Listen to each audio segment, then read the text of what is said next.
नमस्ते, मी स्नेहल घरपणकर. आपण पाहत आहात SP9 special police crime diary. आजच्या भागात आपण पाहणार आहोत तब्बल 88 कोटी रुपयांच्या गुंतवणूक घोटाळ्यामागील मुख्य सूत्रधार. 3 वर्षांपूर्वी फरार असलेल्या आरोपी आणि त्याला दुबईहून भारतात आणण्यासाठी पुणे पोलिसांनी राबवलेल्या मोठ्या कारवाईची संपूर्ण कहाणी. पुण्यातील बाणेर परिसरात APS वेल्थ व्हेंचर LLP नावाची कंपनी सुरू करण्यात आली. कंपनीचे मुख्य संचालक अविनाश अर्जुन राठोड आणि त्यांची पत्नी विशाखा राठोड यांनी विविध गुंतवणूक योजनांच्या नावाखाली नागरिकांना कमी कालावधीत मोठा आर्थिक परतावा मिळेल असे आश्वासन दिले. सुरुवातीला काही गुंतवणूकदारांना वेळेत परतावा देऊन विश्वास संपादन करण्यात आला. त्यानंतर मोठ्या प्रमाणात गुंतवणूक स्वीकारण्यास सुरुवात झाली. पोलिसांच्या माहितीनुसार शेकडो गुंतवणूकदारांकडून मोठ्या प्रमाणात पैसे जमा करण्यात आले. एका तक्रारदाराचीच तब्बल 86,37,000 रुपयांची फसवणूक झाल्याचा आरोप आहे. एकूण मिळून 88 कोटी रुपयांहून अधिक रक्कम कंपनीकडे जमा झाली. मात्र गुंतवणूकदारांना ना अपेक्षित परतावा मिळाला ना त्यांचे मुद्दल परत करण्यात आली. यामुळे अनेक गुंतवणूकदार आर्थिक संकटात सापडले. या प्रकरणी एप्रिल 2023 मध्ये पुण्यातील चतुर्शृंगी पोलीस ठाण्यात फसवणुकीचा गुन्हा दाखल करण्यात आला.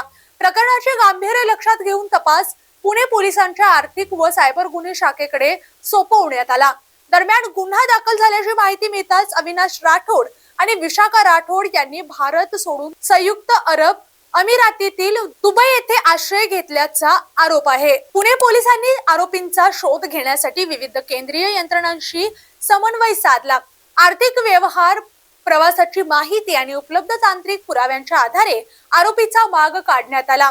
दीर्घ प्रयत्नांनंतर दुबईमध्ये असलेल्या मुख्य आरोपी अविनाश अर्जुन राठोड याला भारतात आणण्यात यश आले. भारतात आणल्यानंतर आरोपीला पुणे पोलिसांनी ताब्यात घेतले. त्यानंतर त्याला न्यायालयासमोर हजर करण्यात आले. न्यायालयाने पुढील तपासासाठी आरोपीला 100 दिवसांची पोलीस कोठडी सुनावली आहे.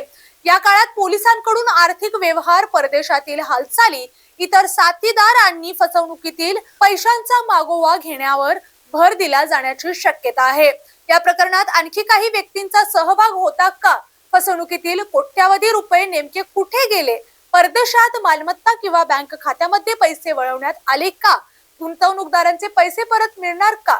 या सर्व प्रश्नांची उत्तरे तपास पूर्ण झाल्यानंतरच स्पष्ट होणार आहेत. गुंतवणूक करताना केवळ जादा परताव्याच्या आश्वासनांवर विश्वास ठेवू नका. कोणत्याही कंपनीमध्ये पैसे गुंतवण्यापूर्वी तिची नोंदणी, अधिकृत परवानगी आणि आर्थिक विश्वासार्हता तपासणे अत्यंत आवश्यक आहे. अशाच महत्त्वाच्या पोलीस गुन्हे तपासाशी संबंधित अपडेटसाठी पाहत रहा SP9 special police crime diary. मी स्नेहल. धन्यवाद.